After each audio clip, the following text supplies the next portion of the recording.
नमस्कार, स्वागत है आपका। आप देख रहे हैं इंडिया वॉइस और मैं हूं आपके साथ योगेश पांडे। उत्तराखंड के बहुचर्चित अंकिता भंडारी मर्डर केस में एसआईटी मुख्य आरोपी पुलकित आर्य का नार्को टेस्ट कराने के लिए कोर्ट में अर्जी पेश करेगी और जिसके जरिए उन सवालों के जवाब ढूंढने की कोशिश की जाएगी। इस केस में जो सामने आ रहे हैं, कई सवाल खड़े हो रहे हैं, जबकि इसकी चार्जशीट भी एसआईटी अगले 10 दिनों के अंदर कोर्ट में जमा कर देगी। उत्तराखंड के बहुचर्चित अंकिता हत्याकांड में एक और नया मोड़ सामने आया है। दरअसल इस केस को लेकर कई संगठन सड़कों पर धरना प्रदर्शन कर रहे हैं और इन संगठनों की मांग है कि अंकिता मर्डर केस की जांच सीबीआई को सौंप दी जाए और शायद यही वह दबाव है जिसके चलते इस केस की जांच कर रही एसआईटी कोर्ट में इस केस के मुख्य आरोपी पुलकित आर्य का नार्को टेस्ट कराने को लेकर अर्जी दायर करने वाली है। राज्य के ADG law and order V Murugesan ने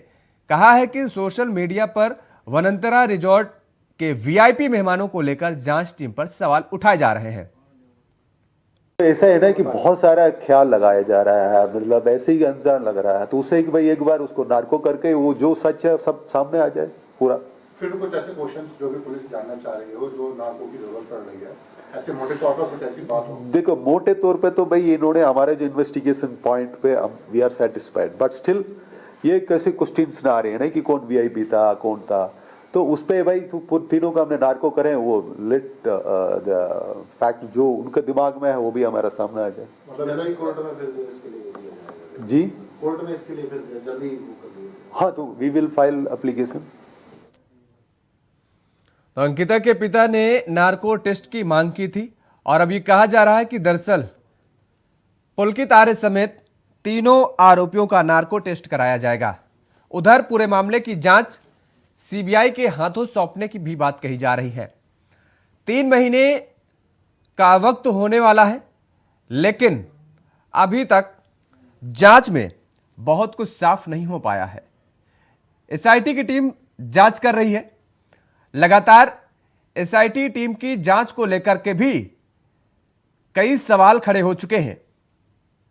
और अब उत्तराखंड में कई संगठन ऐसे हैं जो सड़कों पर उतर रहे हैं और अंकिता भंडारी के परिजनों को न्याय के लिए उनके आवाज बनते नजर आ रहे हैं। इसी खबर पर हमारे साथ ज्यादा जानकारी के लिए अभय कैतुरा हमारे सहयोगी उत्तराखंड से सीधे लाइव जुड़ चुके हैं। अभय, जिस तरीके से अंकिता भंडारी केस का अगर जिक्र करें, 3 महीने का समय होने वाला है, लेकिन अभी बहुत कुछ हाथ लगा नहीं एसआईटी की टीम के हाथ, और ऐसे में अब नार्को टेस्ट की बात कही जा रही है। क्या कुछ जानकारी और अपडेट है आपके पास? जी बिल्कुल, ये कह सकते हैं कि जो एसआईटी की जांच अभी तक अंकिता भंडारी हत्याकांड में चल रही थी, अब उसमें जो आरोपी हैं, जो मुख्य आरोपी बताए जा रहे हैं पुलकित आर्य, उनके नार्को टेस्ट के लिए ये कह सकते हैं कि पुलिस महकमे ने अपने अर्जी देने की बात यहाँ पर कही है। कोर्ट में ये पेश किया जाएगा, कोर्ट में याचिका ली जाएगी नार्को टेस्ट कराने के लिए, और उसके साथ साथ ये कह सकते हैं कि अगले 10 दिन के भीतर जो एसआईटी की जो अभी तक की जो जांच यहाँ पर हुई है, उस पूरे मामले पर, अंकिता भंडारी हत्याकांड पर जो आरोपी हैं उनके खिलाफ चार्जशीट दाखिल करने का काम किया जाएगा। ये कह सकते हैं कि लगभग 3 माह का समय व्यतीत होने वाला है। एसआईटी के पास अभी तक कोई ऐसा पुख्ता सबूत यहाँ पर नहीं मिल पाया है जिससे कहा जा सकता हो कि जो मुख्य आरोपी यहाँ पर है, चाहे पुलकित हो, चाहे सौरभ हो या बरंगित हो, उनके द्वारा अंकिता का मर्डर यहाँ पर जानबूझकर किया गया है। क्योंकि जो आरोप यहाँ पर लग रहे हैं या अभी तक की जो कार्रवाई देखने को मिली है, उसमें कह सकते हैं कि अंकिता भंडारी की हत्या तो हुई है, लेकिन किस मकसद से हुई है वो मकसद है, यानी वो उद्देश्य अभी तक स्पष्ट नहीं हो पाया है। इसके अलावा आरोपियों के खिलाफ कोई भी एसआईटी के पास ऐसा प्रूफ अभी तक सबूत यहाँ पर नहीं मिल पाया, यानी अभी वो फ़ोन नहीं मिल पाया है। जो अंकिता भंडारी का जो फ़ोन था वो फ़ोन मिसिंग यहाँ पर बताया जा रहा है। सीसीटीवी फुटेज नहीं कह सकते कि बाजार का सीसीटीवी फुटेज तो एसआईटी के पास मौजूद है, लेकिन जो दूसरे जो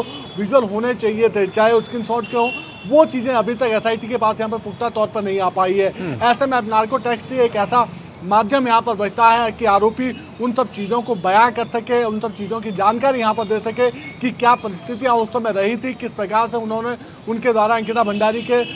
हत्या वहाँ पर की गई थी। क्योंकि लगातार ये कह सकते हैं कि जन दबाव सरकार के ऊपर तो इस बात का पड़ रहा है कि सरकार की तरफ से इस हत्याकांड की जांच सीबीआई को दे दी जाए, ताकि जो आरोपी हैं उन आरोपियों को सख्त से सख्त सजा यहाँ पर मिल सके। लेकिन ये कह सकते हैं कि अभी तक की जो एसआईटी जांच है उससे सरकार संतुष्ट नजर आई है, और यही वजह है कि अब पुलिस की तरफ से कोर्ट में नार्को टेस्ट के लिए यहाँ पर याचिका डाली जा रही है ताकि कोर्ट की एक अनुमति यहाँ पर मिल सके और जो आरोपी है उसका नार्को टेस्ट यहाँ पर किया जा सके। जी बिल्कुल अब है, लेकिन जो पुलिस की तरफ से ये पहल की जा रही है, ये पहल पहले भी की जा सकती थी, लेकिन अब मुझे लगता है जितना कि कहीं ना कहीं ये दबाव है, जिस तरीके से कई संगठन अब सड़कों पर उतरने के लिए सामने आ गए हैं और ऐसे में ये लग रहा है कि अब पुलिस पर दबाव ज्यादा पड़ता नजर आ रहा है, तब वो ठोस कदम उठाते नजर आ रही है। लेकिन सवाल यहां पर यह उठता है कि उत्तराखंड की धामी सरकार लगातार भ्रष्टाचार को लेकर के या फिर अपराध को लेकर के सख्त नजर आ रही है। बावजूद इसके इतना लंबा समय हो गया, अंकिता भंडारी मामले पर क्यों नहीं कोई ठोस कदम उठाया जा रहा है? हालांकि मुख्यमंत्री पुष्कर सिंह धामी ने कई दफा कहा है कि वो न्याय दिलाएंगे परिजनों को और किसी भी तरीके का जो भी दोषी होगा वो बख्शा नहीं जाएगा। ये हीला हवाली हो आखिर कहां से रही है? बिल्कुल, अगर हील हवाले की बात करते हैं तो वही एक सबसे बड़ी नाराजगी और जनता के आक्रोश की वजह यहाँ पर देखने को मिल रही है। जनता ये चाहती है कि पूरा सरकार जिस तरीके से इस पूरे मामले पर अभी तक चल रही है, सरकार का जो रवैया यहाँ पर दिखा है, सरकार के जो जनप्रतिनिधि हैं उनकी तरफ से जो बयानबाजी इस पूरे मामले पर हुई है, उस पर ये कह सकते हैं कि अंकिता भंडारी हत्याकांड में अभी तक 3 माह के समय के बाद भी पुलिस की कार्रवाई में सिर्फ यही 3 मुख्य आरोपी पुलिस के पास यहाँ पर मौजूद है। इसके अलावा ना तो फाइनल चार्जशीट कोर्ट में दाखिल की गई है और ना ही कोई दूसरे टेस्ट या फिर दूसरी जो कार्रवाई होती है वो यहाँ पर की गई है। ऐसे में 3 महीने के समय के भीतर पुलिस के पास पुख्ता सबूत ना होना जनता के लिए सबसे बड़ी आक्रोश की वजह यही है। और जिस प्रकार से सीबीआई जांच की मांग सरकार पर लगातार पड़ रही है, तो पुलिस के पास एकमात्र माध्यम ये कह सकते हैं कि अब नार्को टेस्ट का यहाँ पर बचता है ताकि आरोपी स्वयं उस बात को कबूल कर ले कि उनके द्वारा ही इस उद्देश्य के चलते अंकिता भंडारी की हत्या की गई थी। नार्को टेस्ट के जरिए उन सब चीज़ों को पुख्ता करने का काम यहाँ पर पुलिस की तरफ से किया जा सकता है। और ये कह सकते हैं कि जिस प्रकार से एडीजी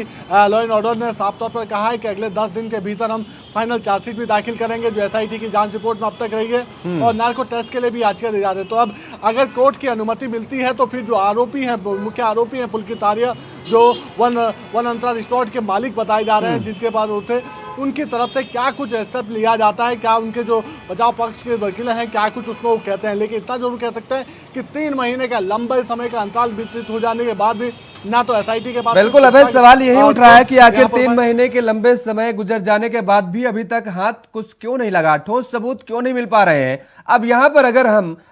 तुलना करें कि दिल्ली में जिस तरीके से जो श्रद्धा मर्डर केस हुआ है उसके बाद, जबकि उसका जो आरोपी था किस तरीके से सारे सबूतों को मिटाने की कोशिश की गई, लंबे समय तक ये बताने उसके द्वारा जताने की कोशिश की गई कि दरअसल श्रद्धा जिंदा है, बावजूद इसके पुलिस की टीम को जब पता चला सख्ती अपनाई और उसके बाद सबूतों को खोजने में लगी, नार्को टेस्ट भी करा लिया गया, सारे पहलुओं को खोजने की कोशिश की जा रही है। लेकिन ऐसी तेजी और तत्परता उत्तराखंड पुलिस में देखने को नहीं मिल रही है। क्या वजह ये सबसे बड़ी मानी जाए? क्योंकि जिस तरीके से वीआईपी का जो जिक्र किया जा रहा था कि आखिर वो कौन सा वीआईपी है, दूसरे अगर वीआईपी का हम जिक्र करें तो क्या रसूखदार जिस तरीके से पुलकित आर्य है वो भी वजह है अपने आप में देरी का?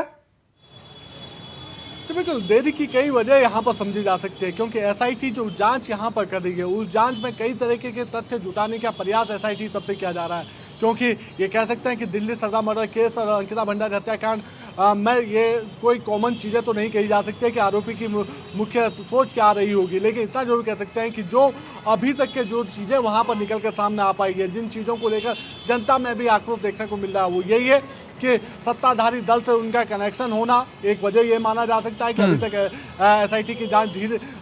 धीमी रफ्तार से यहाँ पर चल रही है। दूसरा ये कि सरकार ने जिस तरीके से एसआईटी की पीठ थपथपाने का काम शुरुआती दिनों में किया था, जब अंकिता भंडारी हत्याकांड के खुलासे करने में एसआईटी की तरफ से लगातार सबूत जुटाने का प्रयास वहाँ पर किया गया था, तो ये समझा जा सकता है कि पुलिस अपनी पीठ थपथपाने के बाद अपना काम सही तरीके से नहीं कर पाई क्योंकि मुख्यमंत्री पुष्कर सिंह धामी लगातार चुनाव में बिजी रहे। चुनाव प्रचार के दौरान उनकी पूरी टीम वहाँ पर लगी रही, चाहे दिल्ली का एमसीडी चुनाव हो या उससे पहले हिमाचल विधानसभा का चुनाव हो, सरकार ज्यादातर वहां पर व्यस्त दिखी है। इसके अलावा ये कह सकते हैं कि पुलिस का जो चाल अभी तक कर रहा है, जो कामकाज का तरीका अभी तक कर रहा है, उसमें ये कह सकते हैं कि शुरुआती दिनों में तो बड़ी तेज गति से पुलिस की जो एसआईटी टीम थी वो वहां पर काम करती हुई नजर आई थी, लेकिन जैसे जैसे समय व्यतीत होता गया वैसे वैसे ही हीला हवाले का काम भी शुरू हो गया। जो तत्परता होनी चाहिए वो दिखी नहीं। चलिए अभय, आप हमारे साथ बने रहिए, आपका रुख करेंगे। तो जिस तरीके से लगातार अंकिता भंडारी केस को लेकर के अब लोगों में कहीं ना कहीं रोष देखने को मिल रहा है और न्याय की गुहार लगातार अंकिता भंडारी के परिजनों के प्रति लोग अब करने लगे हैं।